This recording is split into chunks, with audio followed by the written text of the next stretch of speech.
Welcome to the Cinema Gold Show. I'm your host, Larry Leese.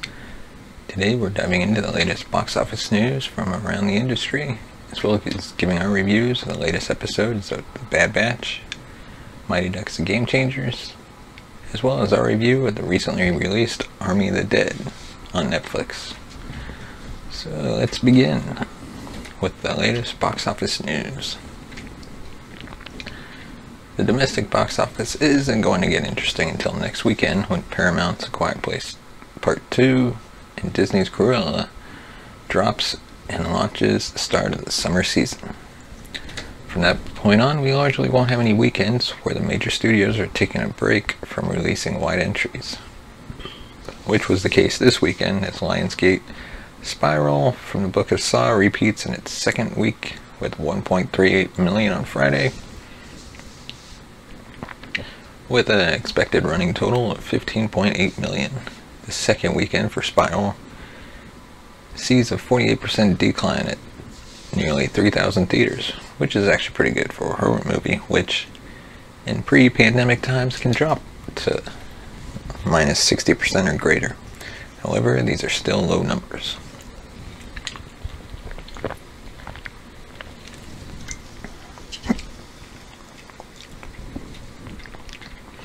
Lionsgate is exclaiming that Spiral, even in its most minimal grosses here, is putting the entire franchise over 1 billion through 9 films. The sequel is executive produced by longtime collaborator Daniel J. Hefner, who is the EP of the Saw franchise. Spiral earned 2.67 million from 21 offshore territories, taking its global total to 22.5 million. All the action this weekend is overseas, where Universal's F9 is heading to 162.4 million this weekend in 8 markets, and being explosive in China, where it's the second biggest opener for the studio and the Fast franchise, with 135.6 million. F9 parks itself at U.S. theaters on June 25th. Spiral should ultimately hit 30 million at the domestic box office.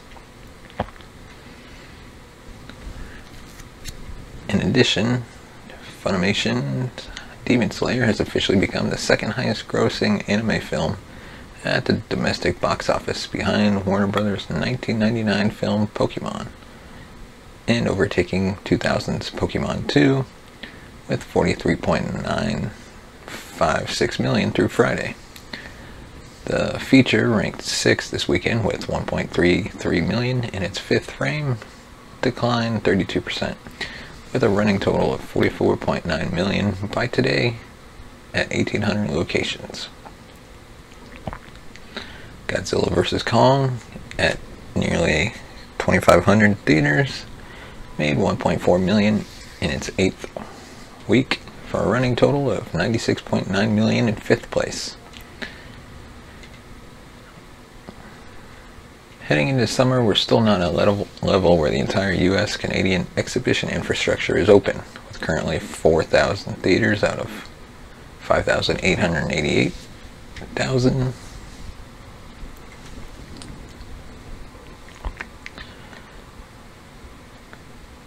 With lights on. Some of those in distribution circles will argue that the domestic marketplace is already oversaturated.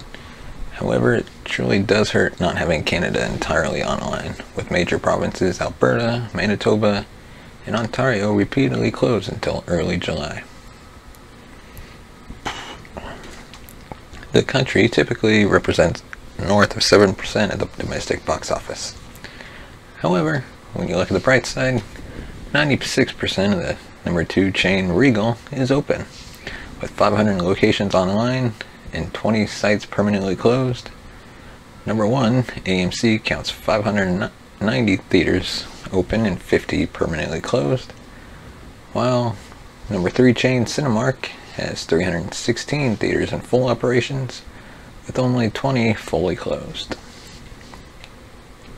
Maryland has lifted all capacity restrictions for theaters, and the nation's capital will follow on June 11th. and Massachusetts will follow next weekend. This weekend, capacity restrictions were lifted in New York City, but social distancing rules still apply at 6 feet. Local native officials are lobbying for at least 3 feet in the near future as mask rules stay in effect. Number 2 for the weekend was MGM and United Artists Guy Ritchie movie Wrath of Man, with a third Friday of 818K, decline at 22% at 3,007 locations, with a 3-day total of 2.9 million. The film is headed for 25 million stateside. Warner Brothers gave a theatrical release to its animated pick Scoob, which was scheduled to hit theaters a year ago today, but was sidelined to HBO Max then because of the pandemic. The directed animated feature made 850K at 2,500 theaters. Other highlights from this weekend: Bleecker Street and Topic Studios' Toni Collette drama Dream Horse made its world premiere at the Sundance Film Festival last year and has grossed 260K on Friday at only 1,300 theaters, on its way to a reported running total of 844.2K for a 673 theater average. And that is our look at the box office. And now we will give you our review of The Bad Batch. Warning, this episode review contains spoilers. The clones of the Bad Batch are low on food and fuel, but it's a more exotic problem that meets them on the planet Pantora, a cool and competent bounty hunter. Cornered is an action-heavy episode directed by Saul Ruiz and written by Christian Taylor. It brings more of the same to the Bad Batch. This might end up being a make-or-break episode for some. We're really into the plot now, the threats and relationships established. The bond between the clones, or Hunter and Omega specifically, has to work at this point, and I'm so-so on whether it does. The rapid-fire pace means there isn't a lot of time for all that to sink in, and a B-plot involving Echo being sold as if he's a droid feels especially surface level.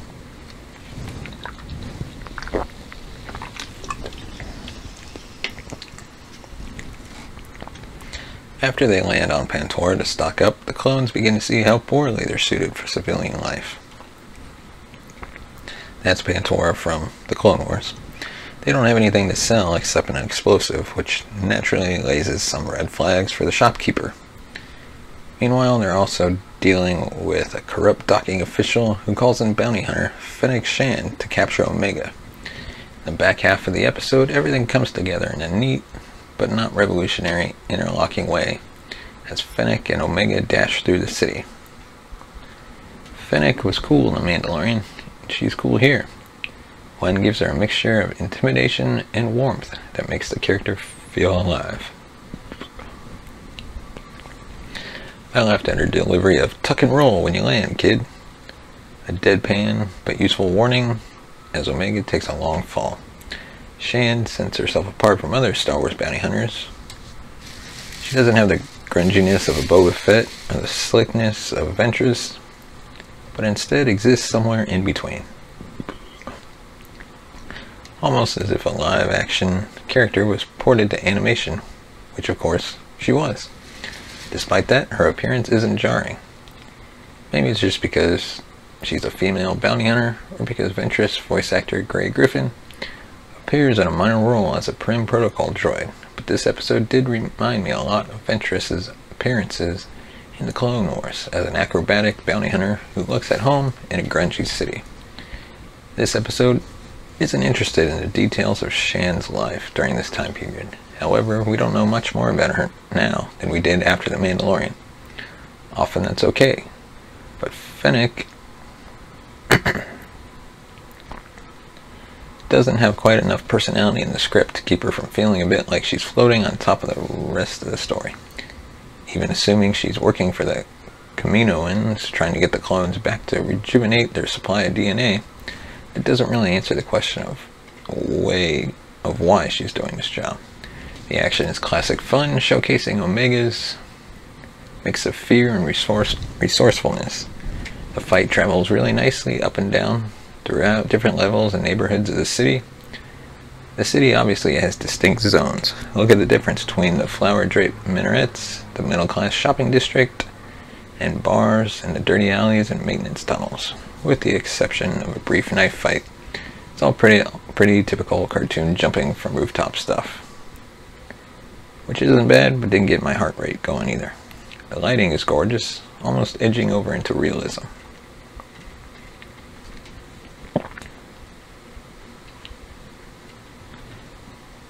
Hunter and Omega remain the heart of the show.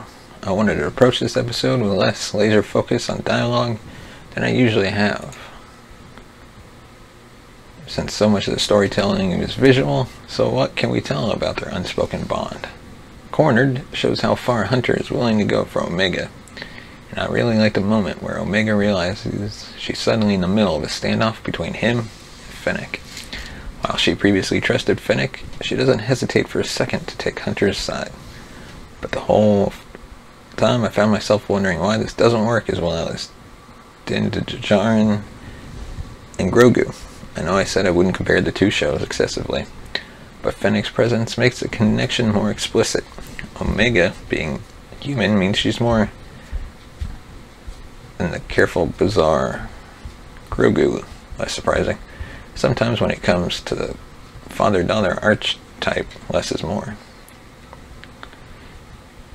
In a previous episode of the Cinema Gold show, I asked to see more of what the show is planned for Echo, the formerly Red clone modified against his will by the Separatists. Oddly enough, Echo is actually the easiest one of the batch to disguise on Pantora, his prosthetic arm making him a good fit for a droid costume. The bit is funny with Hunter selling Echo to a merchant, with the plan being for the clone to walk out as soon as the shop owner's back is turned. But it also feels like a missed opportunity for characterization. Isn't anyone slightly uncomfortable about the idea of selling a human? Star Wars always swerves just as it's about to make a point about either slavery or whether droids are people.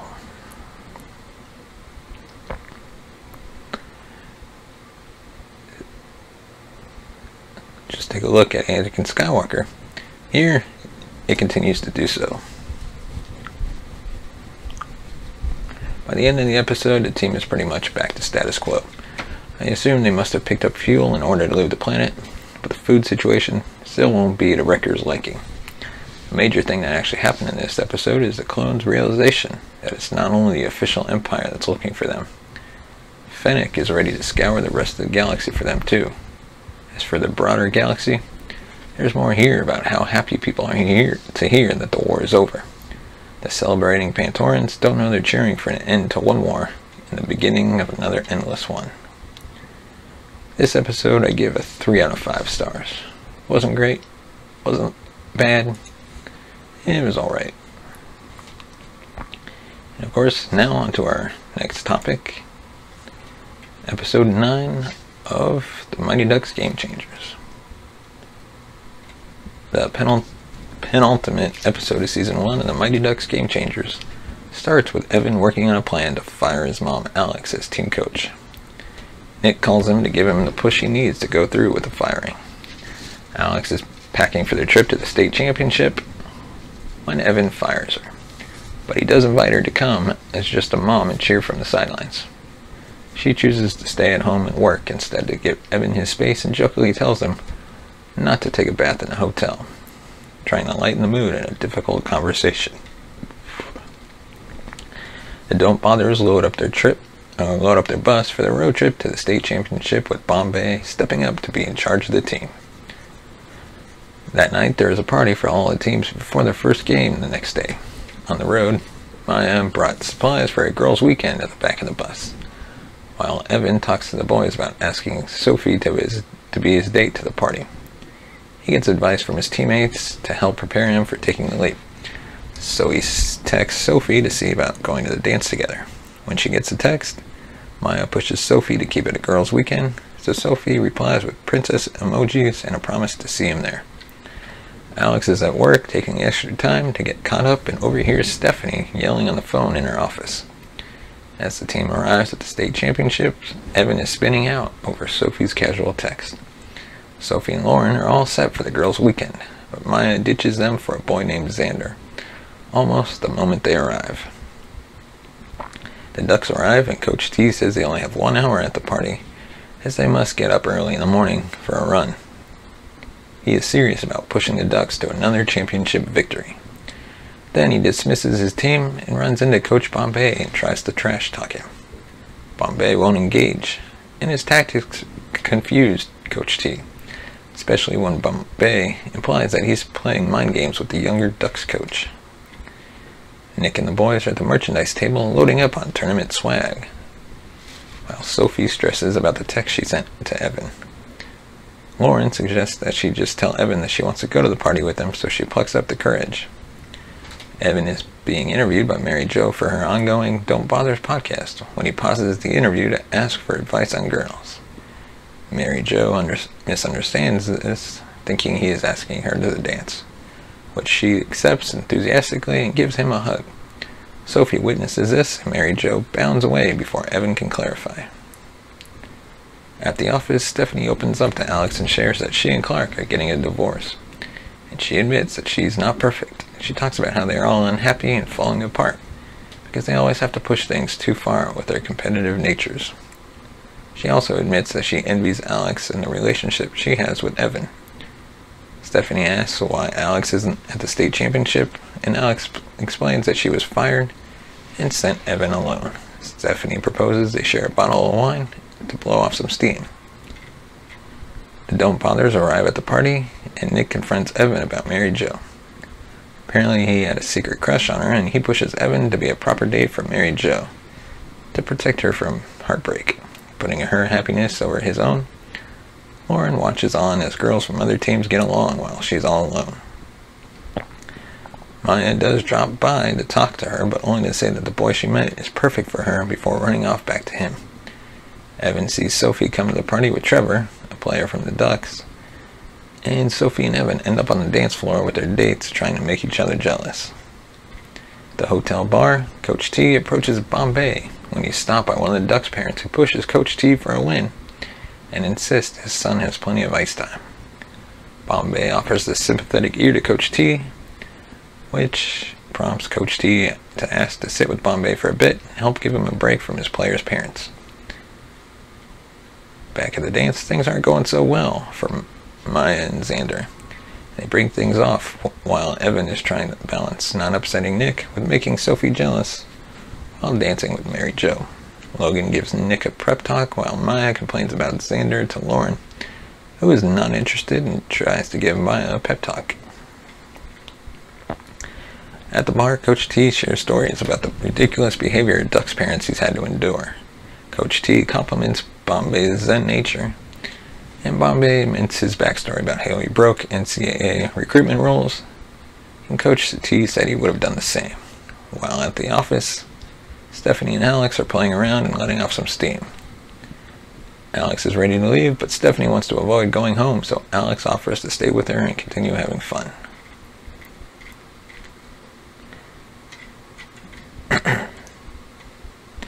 Alex and Stephanie passed out at the office the previous night, and Alex wakes up to a phone call from Evan explaining that Bombay may not be allowed to coach because Coach T ratted out his NCAA history to AYHA. So Evan calls Alex to help with Bombay's hearing to appeal his case in front of a panel of 3 AYHA representatives. Stephanie says she's going to drive her there. At the hearing, Bombay learns that the AYHA is NCAA certified, and therefore his coaching ban technically applies in this situation. But they give him a chance to state his case. Coach T and the Don't Bothers watch on as Bombay explains that he did make mistakes years ago, but he found this team and helped guide them to this point. He says it's not fair to them to lose their coach and their chance to play because of Bombay's history. He then explains that the importance of coaching comes from the potential to change and grow. The AYHA says while his words and commitment to the players is beautiful, he is not allowed to coach in the tournament. The Don't Bothers are livid and yell at the panel in protest as Alex bursts in and claims to be Bombay's lawyer. She explains that the coaches here have to be approved by the NCAA because the players are NCAA prospects, student athletes. She explains that the Don't Bothers were never scouted, and therefore under the specific guidelines of the AYHA, the Don't Bothers don't meet the definition of student athletes. So Bombay's ban doesn't technically apply. The panel reverses the decision, and Bombay is allowed to coach in the tournament. Back on the team bus, Evan and Sophie meet for a talk, where Evan apologizes and explains that his feelings were hurt when she said she didn't want to go to the dance with him. Sophie says she is sorry too, and Evan admits that he likes her and reveals he saved the photos from their fight in the photo booth. The episode ends with the bus pulling up at the rink for the first state championship game.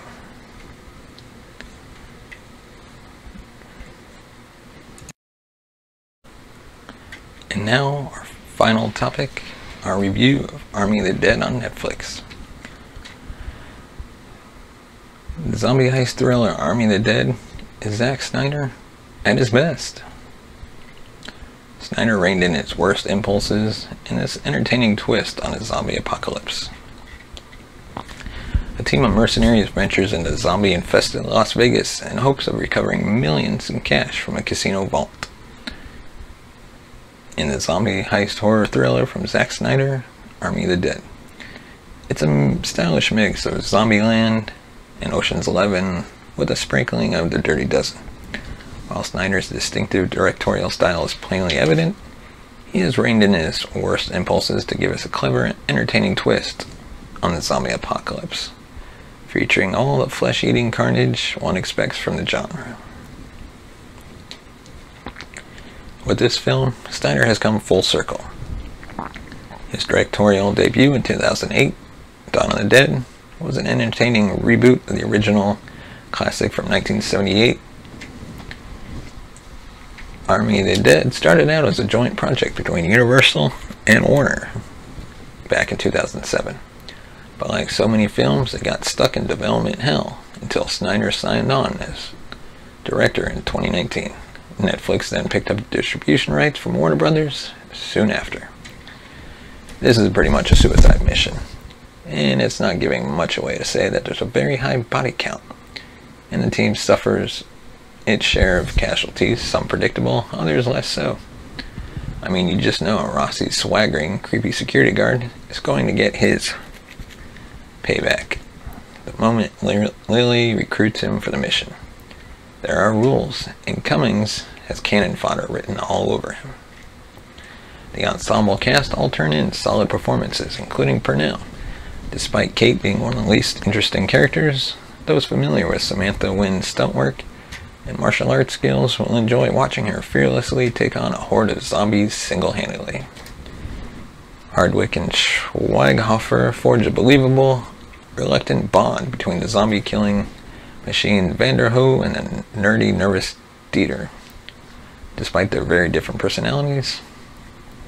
Also a standout, despite having no lines, Valentine, the zombie tiger. Nataro replaced comedian actor Chris D'Elia, I think, late in the project on the heels of a number of sexual misconduct allegations against the comedian. This required Nataro to reshoot some scenes with an acting partner last September, which were then inserted into the film. Snyder told the media that the decision actually cost Netflix millions, since it also required the digital erasure of the comedian actor from footage and visual effects to integrate Nataro into those scenes, opposite her co-stars. There have been some criticisms regarding the sheer length of Army of the Dead. I admit, when I saw the 2.5 hour runtime, I asked myself, do we really need that much time to tell a zombie heist story? The answer? Absolutely.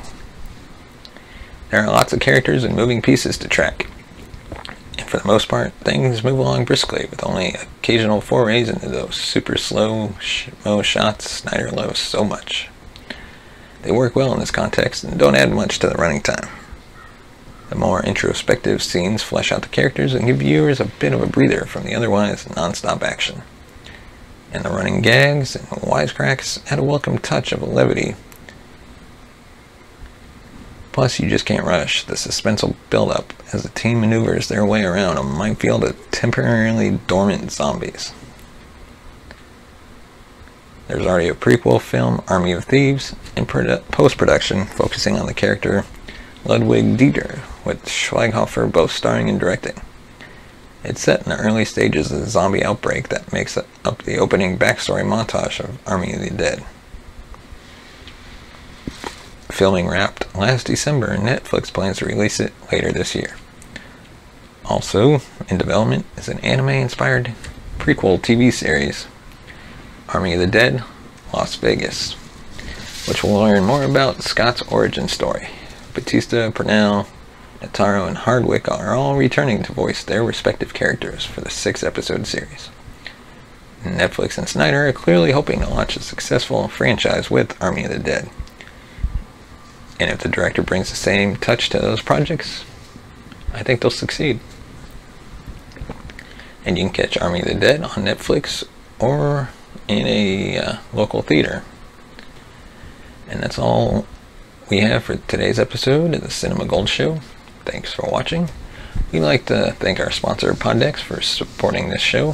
Visit poddex.com and use the promo code CinemaGold for 10% off your first purchase. You can follow us on Twitter at Cinema Gold Show and on Instagram at the Cinema Gold Show. Find us on Facebook and let us know your thoughts about the topics we covered in the comments section below. Be sure to give this video a thumbs up and hit that like and subscribe button. Thank you and have a great day.